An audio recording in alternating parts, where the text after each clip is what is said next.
যারা লাঙ্কাওয়ে যাওয়ার জন্য প্ল্যান করছেন তাদের জন্য রইল কলকাতা থেকে লাঙ্কাওয়ের 3 দিনের একটা সুন্দর কম্প্যাক্ট প্রোগ্রাম। রাত্রিরের ফ্লাইটে আপনারা পৌঁছে যেতে পারেন কুয়ালালামপুর এবং সেখান থেকেই 1 ঘন্টার ছোট্ট ফ্লাইটে লাঙ্কাওয়ে। বিকেল পৌঁছে সানসেট ক্রুজটা অবশ্যই করে নিতে পারেন। অ্যাক্টিভিটি তো আছেই, আর তার সাথে এখানে কিন্তু ডিনারটা ওরা ইনক্লুড করে দেয়। আর লাস্টে পাবেন একটা খুব সুন্দর সানসেট। ডে 2টা ডেডিকেটেডলি থাকুক sky cab, sky bridge, sky glide আর ইগল নেস্টের জন্য। সি লেভেল থেকে প্রায় 650 মিটার ওপরে কাঁচের ওই গ্লাস থেকে পুরো ভিউটা অসাধারণ। 3D আর্ট মিউজিয়ামটা, ছবিগুলো আঁকা আছে আর কিভাবে ছবি তুলবেন সেটাও বলা আছে। এটা একটা অদ্ভুত অভিজ্ঞতা।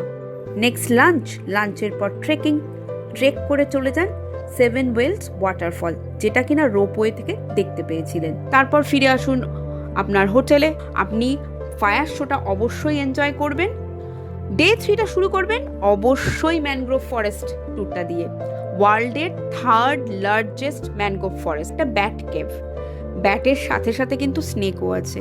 আর থেকে ফিশ ফার্মে আপনি ফিশ যেমন দেখতে পারবেন, টাচও করতে পারবেন, খাবারের অর্ডারটাও ওখানেই দিতে হবে। দিয়ে বেরিয়ে পড়ুন ম্যানগ্রোভের জঙ্গল দর্শনে। কুমিরের গুহা। লাঙ্কাওয়ের ন্যাশনাল বার্ড হলো ঈগল। তো এখানে এত ঈগল ওপেনলি দেখবো ভাবতে পারিনি। সাদা ঈগলও ছিল।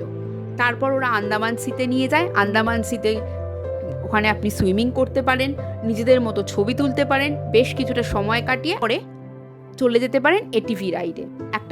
একটা ওয়াটারফল অব্দি ওটা রাইড করে যেতে হয়। তারপর আবার হোটেলে ফিরে আসুন।